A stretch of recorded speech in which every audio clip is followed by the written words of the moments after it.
सनातन अमर आत्मा परमात्मा रूपले आनन्द मात्रामा सबै सधैँ रहिरहनलाई आत्मज्ञानको दैनिक प्रवचन कार्यक्रम अखण्ड सुख अद्वैत प्रदीप बलराम जीसी सरस्वतीको साथमा हरेक दिन दिउँसो 1:45 बजेदेखि।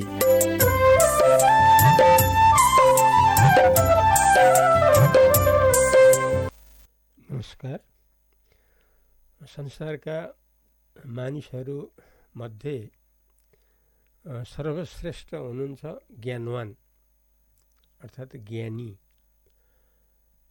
ज्ञानी भनेको सबैको वास्तव स्वरूप जो एक अद्वितीय आत्मा हो,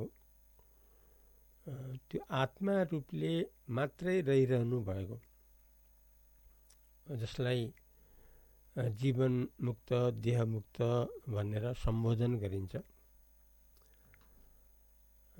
यो प्राप्ति हो सबैको लागि अत्यन्त सुखदायक। त्यसकारणले जो जति ज्ञानवानहरू हुनुहुन्छ संसारमा, उहाँहरू त धन्य धन्य हुनुहुन्छ, कृतकृत्य हुनुहुन्छ। र बाँकी सबै मानिसहरू पनि त्यो स्थितिमा पुगेर कृतार्थ हुनबाट सबैलाई परम लाभ हुन्छ। अब ज्ञानवानको अनुभव र उहाँहरूको अभिव्यक्ति अर्थात् भनाइ के छ भने, उपदेश के छ भने,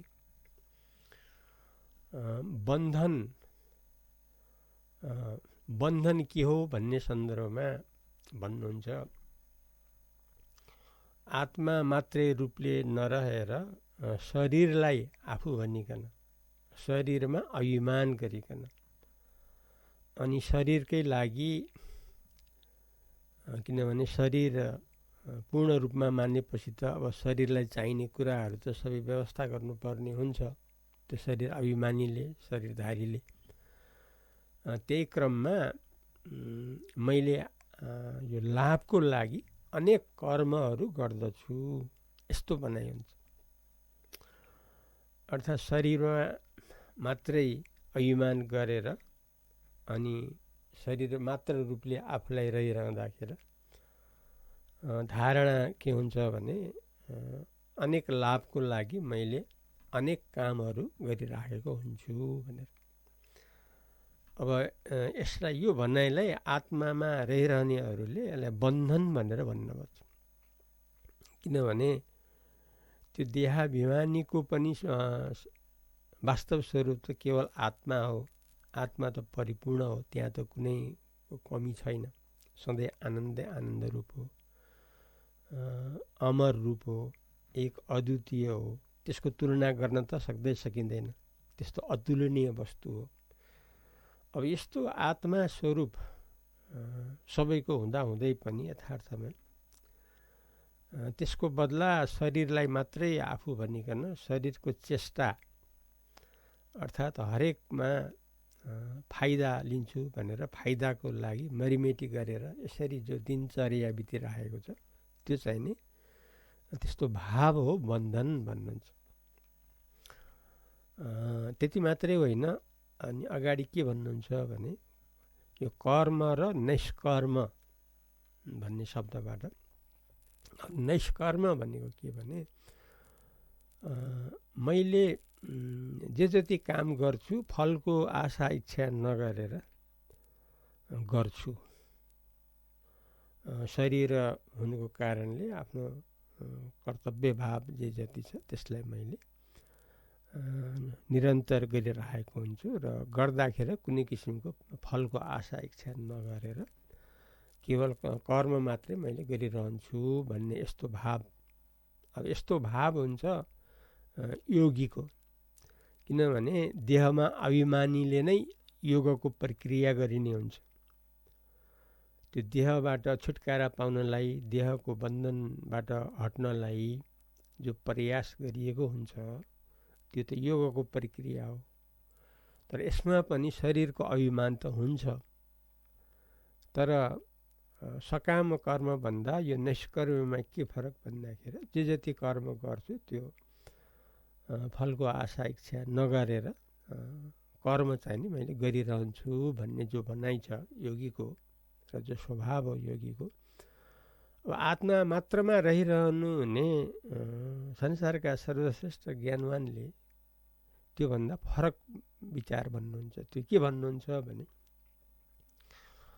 केवल आत्मा मात्रै भएको अवस्थामा, किनकि आत्मा मात्रै वास्तवमा छ, जस्तो दिनमा उज्यालो मात्रै छ, अँधेरो भन्ने त छैन, किनभने उज्यालोको निरन्तर विद्यमानता छ। उज्यालोको निरन्तर विद्यमानतामा त अँधेरो हुनु त सम्भव हुँदैन। त्यस्तै उज्यालो जस्तै आत्मै आत्मा मात्र भइराखेको अवस्थामा, सधैँ सुखरूप मात्र भएको अवस्थामा शरीरको अभिमान गरेर म चाहिँ नि निष्काम कर्म अर्थात् निष्कर्म कर्म गरेर गरिरहन्छु, यस्तो प्रकारले म गरिरहन्छु भन्ने जो भाव हो यो पनि बन्धन हो। किनभने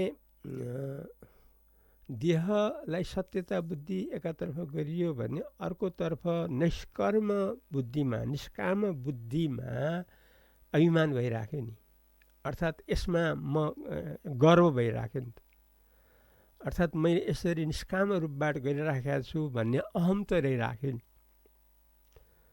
जो आत्मा हो, असङ्ग आत्मा, एक आत्मा, त्यो आत्मादेखि अलग्गै भाव त रहिराख्यो नि, अर्थात् म निष्काम रूपले मैले गरिराखेको छु, मैले सकाम गरेको छैन, निष्काम रूपले गरिराखेको छु, निरन्तर गरिराखेको छु। अब यो जो भनाइ हो यो भनाइ पनि आत्मज्ञानीको दृष्टिकोणमा यो पनि बन्धन हो। त्यसैले सकाम कर्म निष्काम कर्म अर्थात् कर्म र निष्कर्म यो दुवै वास्तवमा बन्धन हो। ती दुवै बन्धनदेखि रहित म केवल आत्मा रूपले आफ्नो सनातन जो परिपूर्ण आनन्द हो त्यो आनन्द मात्रमा रहिराखेको छु भन्नुहुन्छ। अहम आसे यथा सुखम, यसरी म आफ्नो सदाकालीन सधैँ रहिराखेको आत्मा रूपले स्वतः जो विद्यमान आनन्दै आनन्द हो त्यो रूपले म लगातार रहिराखेको छु भनेर भन्नुहुन्छ। र यसको साथै के भन्नुहुन्छ भन्दै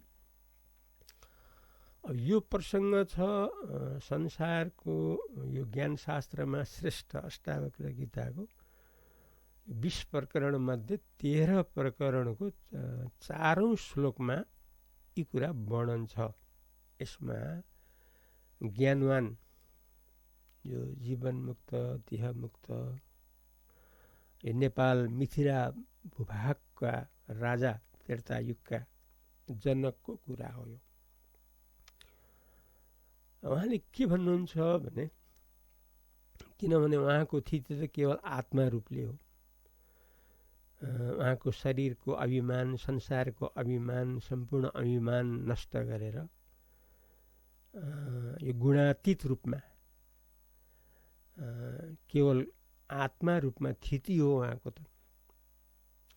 त्यो स्थितिबाट उहाँले भनेका कुरा हुने यिनीहरू जुन सबैका लागि मुक्तिका लागि एउटा स्रोत हो, त्यो मुक्तिमा पुग्ने एउटा बाटो हो, स्पष्ट बाटो, खुला बाटो, राजमार्ग बाटो, जुन बाटोबाट हिँडेपछि सजिलै सबै हामी पनि ज्ञानीमा परिवर्तन हुन सहजै सक्ने हुन्छौँ। र उहाँले यो कर्म र नैष्कर्म दुवैलाई बन्धन यति मात्रै भन्नु भएन। उहाँले के भन्नुहुन्छ भने यो शरीरको जो प्राप्ति छ, शरीरलाई मैले प्राप्त गरेको छु भन्ने जो भनाइ छ, अथवा शरीर मेरो मर्यो, समय आयो मर्यो गयो, शरीर छैन, यति बेला शरीर छैन, शरीरको अभाव छ भन्ने जो दुईटा भाव हो। एउटा चाहिँ नि शरीर रहँदाको बेला अर्थात् शरीरलाई मैले प्राप्त गरेको छु भन्ने, अर्को शरीर बितेर होस् या ज्ञानले होस् त्यो चाहिँ नि अभाव हुन गयो शरीरको। यसरी शरीरको अभाव हुनु र अनि शरीरको भाव हुनु अर्थात् शरीरलाई मैले प्राप्त गरेको छु अथवा मैले शरीरलाई अभाव गरेको छु, अभाव देखिराखेको छु। यस्तो दुईटा पनि के हो भने यो पनि परित्यागको विषय हो भन्नुहुन्छ, विरहात भन्नुहुन्छ। संयोग वियोग यसरी भन्नुहुन्छ। संयोग वियोग जो छ अर्थात् शरीरको प्राप्ति भयो र फेरि त्यसको वियोग पनि भयो। अब यो जो दुईटा भाव हो, यो दुईटा भाव पनि वास्तवमा आत्मामा छैन, किनभने केवल अद्वितीय सनातन परिपूर्ण आत्मामा शरीर हुनु सम्भव छैन, किनकि यसको विस्मृतिमा पो शरीर आएको हो र। आत्मालाई अनास्था यसलाई चाहिँ नि बिर्सिएको हुनाले, आफ्नो वास्तव सनातन स्वरूपलाई बिर्सिएको हुनाले, प्रमादले बाहिरी भावनामा बगेर के न छ भनेर बहिर्मुखको धारणाबाट त्यसको परिणाममा पो यो संसार शरीर आएको हो। आफै आएको त होइन नि, त्यो आफ्नै कमजोरीले आएको। आफ्नो कमजोरी के भने आफू आत्मा हुँदा हुँदै पनि त्यसबाट स्खलन भएर, झरेर, च्युत भएर, आफ्नो स्वरूपमा नरहेर त्यसको परिणामले आएको यो देहभाव। पहिला सृष्टिको क्रममा संसार आयो, त्यही क्रममा शरीर आयो। अनि जो सृष्टि गर्नेवाला जो अधिष्ठान आत्मा परिपूर्ण आत्मा होस् भन्ने कुरा सबै कुरा बिर्सिएर अनि सृष्टि गरेको शरीर संसारमा मात्रै सत्यता र आफू बुद्धि, आफ्नो बुद्धि मात्रै हुँदाखेरि यो शरीरको यो जन्म मृत्युको प्रक्रियामा परिएर विकल्प रहित रूपमा अति दुःख चिन्ता डरमा पिल्सिएर बस्नु परेको स्थिति हो। केवल शरीरधारी मान्छेको अवस्था त यस्तो दयनीय छ। तर ज्ञानवानको भनाइ के छ भने यो शरीरको प्राप्ति अथवा अभाव भन्ने कुरा, यो शरीरको भाव भन्ने पनि मिथ्या हो, शरीरको अभाव भन्नु पनि मिथ्या हो, दुईटै मिथ्या हो। किनकि केवल आत्मामा यी दुवै कुरा छैन। जस्तो दृष्टान्तमा गाढा निद्रा जो सुषुप्ति हो, ज्ञानशास्त्रहरूले परमात्मालाई नमुनाको रूपमा अथवा परमात्मामा प्रवेश गर्नलाई अथवा आत्मामा प्रवेश गर्नलाई एउटा प्रवेशद्वारको रूपमा सुषुप्ति गाढा निद्रालाई देखाउनु भएको छ। त्यो अनुभवलाई हामीले लियौँ भने पनि त्यहाँ केवल आत्माको अनुभव छ, त्यहाँ शरीरको भाव अथवा शरीरको अभाव दुईटै छैन। केवल आत्माको सद्भाव छ, अर्थात् परमात्माको सद्भाव छ। जो सत्य वस्तु त त्यो त सधैँ रहिरहन्छ। यदि शरीर संसार साँचो भए त त्यो त सधैँ एकनाश रहिरहनु पर्ने। तर गाढा निद्राको अवस्थामा त अनुभव कसैलाई पनि हुँदैन। मानौँ हामीलाई कुनै ज्ञान छैन, हामी पक्का संसारी हौँ, तापनि हामीले गाढा निद्रालाई हामीले सम्झेर त्यसको अनुसन्धान हामी गऱ्यौँ भने हाम्रो अनुभवमा पनि त्यति बेला त केवल आत्माको अनुभव छ, केवल परमात्माको अनुभव छ। त्यहाँ शरीरको सद्भाव असद्भाव भन्ने त छैन। सत्य वस्तुको त कहिल्यै पनि खण्डित हुँदैन, कहिल्यै पनि अभाव हुँदैन, तर त्यहाँ त देखिएन नि।